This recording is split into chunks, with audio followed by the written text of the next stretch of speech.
جمعہ کی شام تھی اور کلیئر نے ڈائنر میں اپنی دیر سے ختم ہونے والی شفٹ مکمل کی تھی۔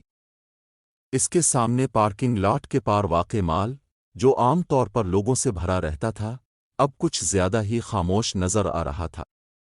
آخری گاہک مال سے نکل چکے تھے اور اس نے خاموشی کو ایک عجیب و غریب محسوس کیا۔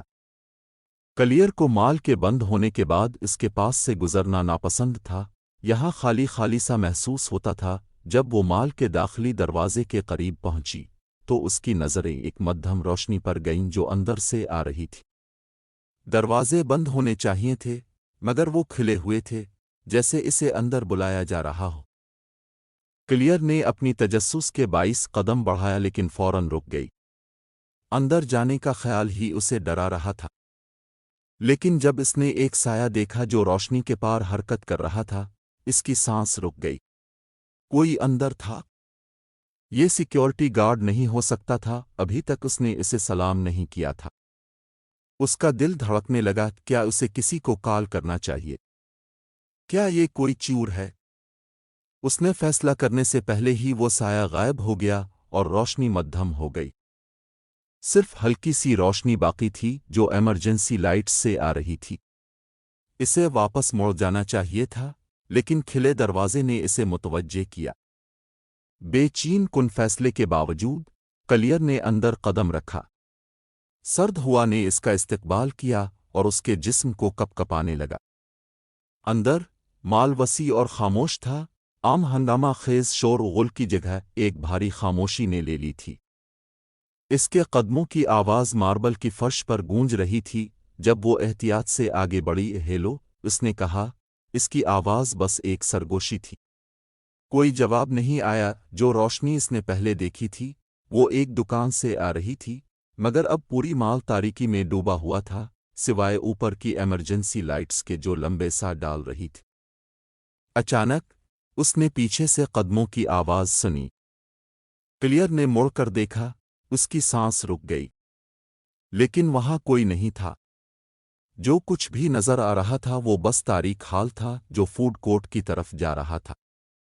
اس کا دل تیز دھڑکنے لگا۔ کیا کوئی ہے؟ اس نے پھر سے پکارا، آواز میں لرزش تھی۔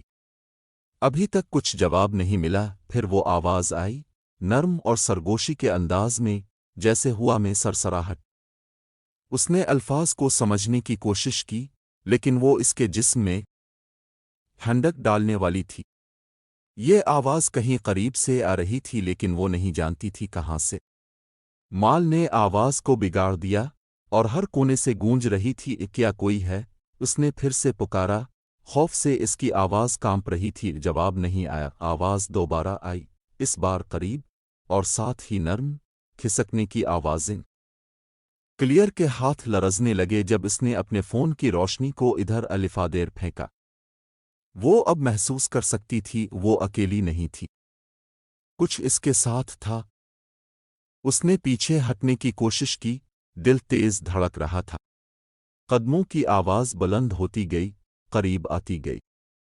اس نے فوڈ کورٹ کی طرف دوڑنا شروع کیا۔ امید تھی کہ وہ وہاں ایک ایگزٹ دروازہ پائے گی۔ اس کا فون کی روشنی ڈول رہی تھی، عجیب چمکدار سائے بناتی ہوئی۔ آخری لمحے میں جب وہ فوڈ کورٹ کے آخر میں پہنچی، اس نے وہاں کھڑی ایک لمبی پتلی شخصیت دیکھی، لمبی پتلی ٹانگوں اور چہرے کے بغیر۔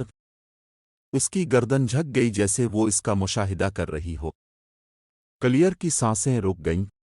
مخلوق حرکت نہیں کر رہی تھی، لیکن اس کے ارد گرد کا ہوا موڑ رہا تھا، جیسے حقیقت اس کی موجودگی کے مطابق موڑ رہی ہو۔ کلیئر نے آہستہ آہستہ پیچھے ہٹنے کی کوشش کی۔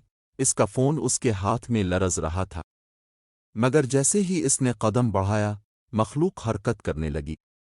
یہ اس کی طرف سرک رہی تھی، اس کے پاؤں کبھی بھی نہیں جھک رہے، جسم انتہائی ہموار تھا۔ سرگوشیاں تیز اور زیادہ پریشان کن ہو گئیں، جیسے مال خود زندہ ہو اور اس کے لیے چیخ رہا ہو۔ کلیئر نے موڑ کر دوڑنا شروع کیا، سانسیں تیز اور جسم میں ٹھنڈک۔ جب وہ میزوں اور کرسیاں کے جال سے گزری، ایگزٹ قریب تھا، اس نے دور سے چمکتا ہوا سرخ نشان دیکھا۔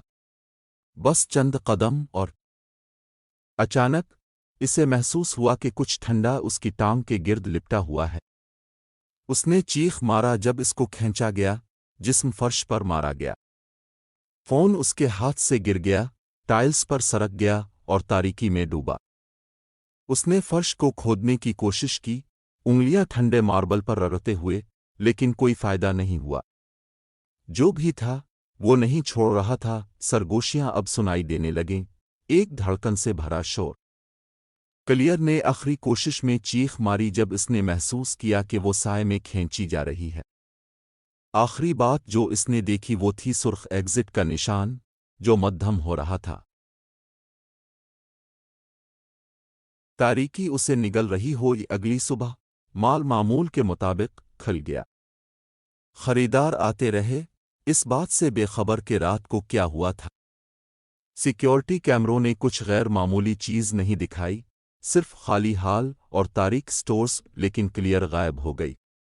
کسی نے بھی اسے نہیں پایا۔ سب کچھ جو چھوڑا گیا وہ اس کا فون تھا، فوڈ کورٹ کے وسط میں پڑا۔ اس کی اسکرین ٹوٹ گئی تھی اور دھول سے ڈھکا ہوا تھا۔